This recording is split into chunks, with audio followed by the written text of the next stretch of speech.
अजातशत्रु युद्ध के लिए जाने के लिए तैयारी कर रहा था, लेकिन धैर्य ने जब पूछा कि क्या वो आम्रपाली को भी अपने साथ लेकर जाएगा, तो उसने कहा कि वो जहां भी रहेगा, चाहे युद्ध का मैदान ही क्यों ना हो, वो आम्रपाली को अपने साथ लेकर जाएगा। इसके बाद अजातशत्रु ने आम्रपाली के चेहरे को उसके सिर पर ढकी चूनर से पूरी तरह ढक दिया, जिससे सिर्फ आम्रपाली के होंठ दिखाई पड़ रहे थे, बाकी पूरा चेहरा छिपा हुआ था।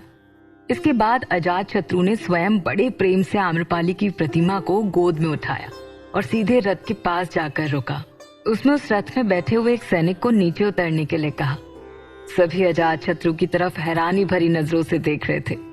अजातशत्रु ने बड़े ध्यान से आम्रपाली की प्रतिमा को उस पर रखा और उस पर बैठे सारथी को धमकाते हुए कहा, प्रतिमा को एक खरोच भी नहीं आनी चाहिए, अन्यथा तुम्हारे साथ हम क्या करेंगे ये तुम अच्छी तरह से जानते हो, समझे सारथी जी। अपनी बात पूरी करके अजातशत्रु ने अपनी बड़ी बड़ी आंखें सारथी को दिखा दी।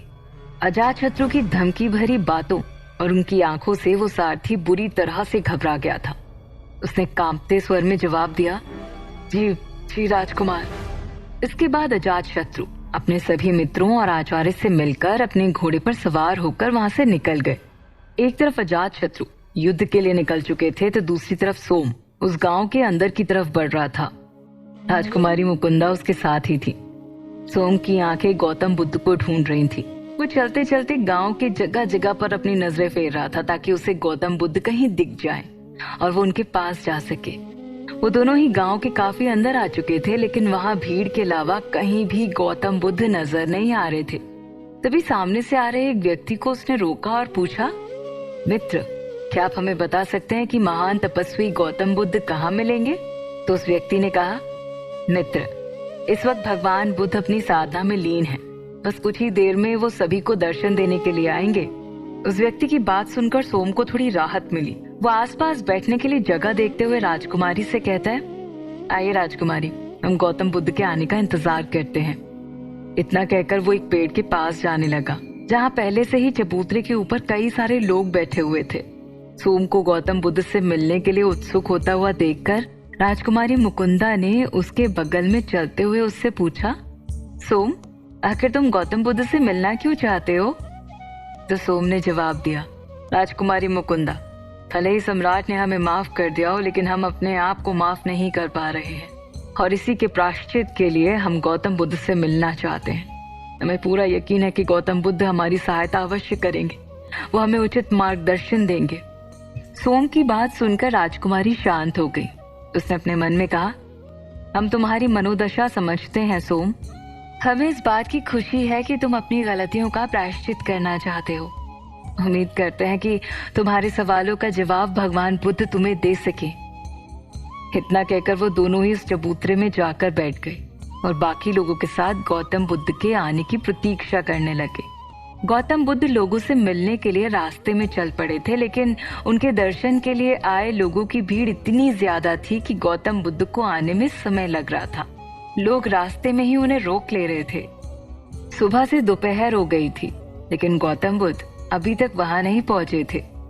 बाकी लोग बार बार आ रहे थे, जा रहे थे, लेकिन सोम और राजकुमारी मुकुंदा एक ही स्थान पर बैठे हुए थे। वहां से टस से मस नहीं हुए थे। वो गौतम बुद्ध से मिलने का कोई भी मौका खोना नहीं चाहते थे। कुछ देर के इंतजार के बाद उनकी प्रतीक्षा पूरी हुई। एक बड़ा सा जन सैलाब देखते ही देखते वहां उमड़ पड़ा। उस भीड़ को देखकर सोम और राजकुमारी मुकुंदा तुरंत अपनी जगह से खड़े हो गए। इससे पहले वो कुछ समझ पाते, एक व्यक्ति ने उनके बगल से गुजरते हुए कहा, गौतम बुद्ध पधार रहे हैं, अपने अनुयायियों के उत्थान के लिए वो आ गए हैं। उसकी बात सुनकर सोम और भी ज्यादा उत्सुक हो गया। राजकुमारी मुकुंदा भी काफी खुश थी। दोनों ही भीड़ के उस पार झांक कर देखने की कोशिश करने लगे, लेकिन दूर दूर तक सिर्फ लोग ही लोग दिखाई दे रहे थे। हताश होकर राजकुमारी ने कहा, यदि ये भीड़ खत्म नहीं हुई तो हमें लगता है कि गौतम बुद्ध से अवश्य ही अगले जन्म में ही मुलाकात हो पाएगी हमारी। तब सोम ने उन्हें समझाते हुए कहा, नहीं राजकुमारी, ऐसा मत कहिए, गौतम बुद्ध जी से हम अवश्य मिलेंगे और आज ही मिलेंगे। एक तरफ सोम गौतम बुद्ध से मिलने के लिए तत्पर था, तो दूसरी तरफ सम्राट बिंबिसार आम्रपाली को लेने के लिए मंदिर की तरफ बढ़ रहे थे। शाम हो चुकी थी। सूरज भगवान अभी पूरी तरह से डूबे नहीं थे, लेकिन डूबने के अंतिम कगार पर थे। आम्रपाली उस गांव के मंदिर में थी। मंदिर में लोगों की भीड़ धीरे धीरे कम हो गई थी। आम्रपाली अपनी दासियों और सैनिकों के साथ मंदिर में सम्राट के आने की प्रतीक्षा कर रही थी। वो मंदिर के बाहर बने चबूतरे पर बैठी हुई थी और मंदिर के चारों तरफ लगी हरियाली को देख रही थी।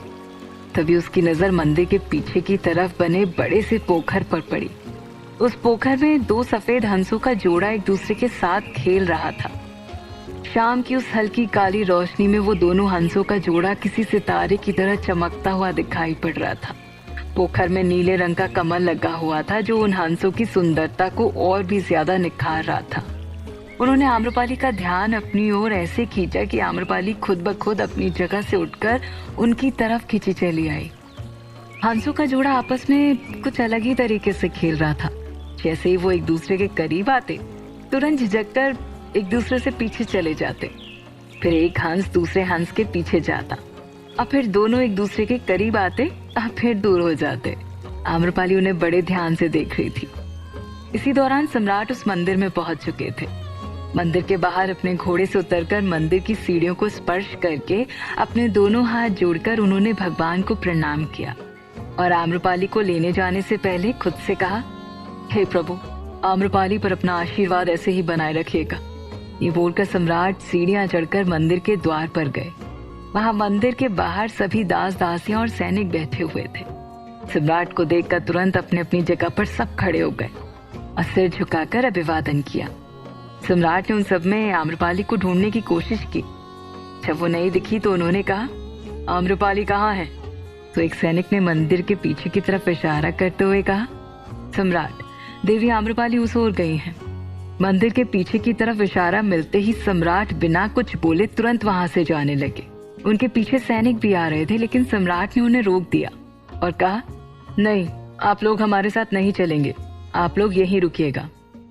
इसके बाद सम्राट आगे बढ़ गए। सम्राट वहां पहुंच चुके हैं। इस बात से अनजान आम्रपाली उन हंसों के जोड़े को ही प्रेम पूर्वक देख रही थी। कुछ देर की ठिठोली के बाद वो दोनों एक दूसरे के करीब ऐसे आए कि फिर दोबारा दूर नहीं हुए। एक दूसरे को गले से गले लगाकर दोनों उस प्रेम भरे पल का आनंद उठाने लगे। उन्हें देखते हुए आम्रपाली अपने आप ही उन दोनों में डूब गई और कहती है, हमारा और सम्राट का संबंध भी तो कुछ इन्हीं हंसों के जोड़े की तरह है, जो एक दूसरे के पास तो आना चाहते हैं, पर जब पास आते हैं तो कुछ ना कुछ ऐसा हो जाता है कि हमें दूर जाना पड़ता है। कहते कहते आम्रपाली की आंखों के सामने सम्राट का प्रत्येक वो चेहरा दिखने लगा जब जब उन्होंने आम्रपाली से अपने प्रेम का इजहार किया था। अनु सम्राट आम्रपाली के सामने खड़े हों। कुछ इस तरह बात करते हुए आम्रपाली कहती है, हाँ सम्राट, हम आपके साथ रहना चाहते हैं, आपके पास रहना चाहते हैं, लेकिन कभी परिस्थितियां हमें दूर कर देती हैं तो कभी हम खुद दूर हो जाते हैं। परंतु अब हमें यकीन है कि हमारे जीवन के दूर होने वाले वो पल अब खत्म हो चुके हैं और इन हंसों की तरह हम भी विवाह होने के पश्चात एक हो जाएंगे और फिर कभी दूर नहीं होंगे। कहते हुए आम्रपाली नजरें झुकाकर मुस्कुराने लगी और फिर वापस उन हंसों की तरफ देखते हुए कहती है, इन्हीं सम्राट कहाँ रह गए? राजमाता ने कहा था कि वो हमें लेने आएंगे और अब तक नहीं आए। कहते हुए आम्रपाली ने उन हवा की लहरों में खुद को समेट लिया और दोनों हाथ बांधकर पानी की तरफ देखने लगी। जैसे ही उसकी नजर पानी पर पड़ी, उसके चेहरे का रंग उड़ गया। पानी पर उसका प्रतिबिंब बन रहा था, लेकिन उसके प्रतिबिंब के बगल में ही सम्राट का प्रतिबिंब बन रहा था। वो प्रतिबिंब ऐसा था मानो सम्राट आम्रपाली के पीछे ही खड़े हों। सम्राट यहाँ? अचानक आश्चर्य से कहते हुए आम्रपाली ने जब पीछे पलटकर देखा तो सम्राट उसके पास ही खड़े थे। उनका चेहरा ठीक आम्रपाली के सामने था। सम्राट उसे प्रेम भरी नजरों से निहार रहे थे। उनके होठों पर आम्रपाली के लिए ढेर सारी प्यार भरी मुस्कान थी, लेकिन सम्राट को देखकर आम्रपाली हक्की बक्की रह गई थी। सम्राट के चेहरे के भाव देखते हुए वो डर रही थी। उसने मन में कहा, कहीं सम्राट ने हमारी बातें तो नहीं सुन ली। कहते हुए आम्रपाली के हृदय की धड़कनें बढ़ने लगी। सम्राट अभी भी खामोश खड़े थे और आम्रपाली की तरफ देख रहे थे। आम्रपाली ने घबराते हुए कहा, हाँ सम्राट, आपने हमारी बातें तो नहीं सुनी ना? आम्रपाली सम्राट से अपनी नजरें नहीं मिला पा रही थी। वो इधर उधर देख रही थी। उसकी आंखों में शर्म थी और शर्म की वजह से उसके गालों पर लाली बिखरी हुई थी। उसकी इस प्यारी सी हरकत को देखकर सम्राट के चेहरे पर मुस्कान और गहरा गई। उन्होंने आम्रपाली के करीब आकर उसके कान में कहा, अगर हम कहें कि हमने सब कुछ सुन लिया तो? जैसे सम्राट ने कहा, आम्रपाली ने तुरंत अपनी बड़ी बड़ी आंखों से उनकी आंखों में देखा। सम्राट और आम्रपाली का चेहरा काफी करीब था। दोनों ही एक दूसरे की सांसों को महसूस कर पा रहे थे। आम्रपाली का गला अब सूखने लगा था। उसने झट से अपना चेहरा सम्राट से पीछे किया और तुरंत वहां से जाने लगी। जाते जाते उसने कहा, हाँ, हमने जब कुछ कहा ही नहीं तो आप क्या सुन सकते हैं? हाँ, नहीं, आपने कुछ नहीं सुना। अच्छा, यदि आपने कुछ भी नहीं कहा तो फिर आप इस तरह से भाग क्यों रही हैं? सम्राट ने जानबूझकर आम्रपाली को रोकने की कोशिश की। आम्रपाली ने अपने आप को साधारण दिखाने की कोशिश की और अपनी जगह पर खड़े होते हुए कहा, हम कहाँ भाग रहे हैं? वो तो समय भाग रहा है। देख नहीं रहे आप, रात होने वाली है और हमें महल भी वापस लौटना है। आम्रपाली की बात सुनकर सम्राट मुस्कुरा देते हैं और आम्रपाली को छेड़ने के अंदाज में कहते हैं, लेकिन महल तो कहीं नहीं भाग रहा ना, तो हम कभी भी वहां जा सकते हैं। आम्रपाली सम्राट के निकट आई और कहती है, लेकिन सम्राट, हमें महल पहुंचने में भी तो वक्त लगेगा ना। सम्राट समझ रहे थे कि आम्रपाली बात पलटने की कोशिश कर रही है, इसलिए उन्होंने वापस मुद्दे पर आते हुए कहा, वो सब आप हम पर छोड़ दीजिए, लेकिन पहले ये बताइए, यदि हम इन हंसों के जोड़े को अपने साथ महल लेकर चलें तो कैसा रहेगा? हम समझे नहीं सम्राट, आम्रपाली ने दुविधा में आते हुए पूछा। सम्राट बड़े प्रेम से उसी पोखर के किनारे बने चबूतरे पर बैठ गए और उन हंसों की तरफ देखते हुए कहते हैं, वो क्या है ना, इन हंसों ने वो कर दिखाया जो कोई ना कर सका। इन्हीं के बहाने से ही आपने अपने हृदय की बात तो कही। जैसे ही सम्राट ने ये कहा, आम्रपाली का चेहरा फिर से उतर गया। उसे बहुत ज्यादा अटपटा सा लग रहा था, लेकिन उसने फिर से इसे नजरअंदाज कर दिया और अपनी बात को दबाने के लिए सम्राट की तरफ थोड़ा सा लड़कपन के साथ कहा, अरे ऐसा कैसे कर सकते हैं आप? हमने कुछ भी नहीं कहा, शायद तो आप इन हंसों से ही पूछ लीजिए। सम्राट भी उसी के अंदाज में कहते हैं, अच्छा ऐसी बात है, तो फिर ठीक है, पूछ लेते हैं, शायद ये हंस ही हमें सच बता दें। सम्राट ने जैसे ही उन हंसों की तरफ देखा, आम्रपाली ने अपनी आंखें कसकर बंद कर ली। आम्रपाली के हृदय की धड़कनें अब तेज हो रही थीं। क्या आम्रपाली सम्राट से अपने हृदय की बात कह पाएगी? क्या आम्रपाली और सम्राट का विवाह बिना किसी बाधा के पूर्ण हो जाएगा?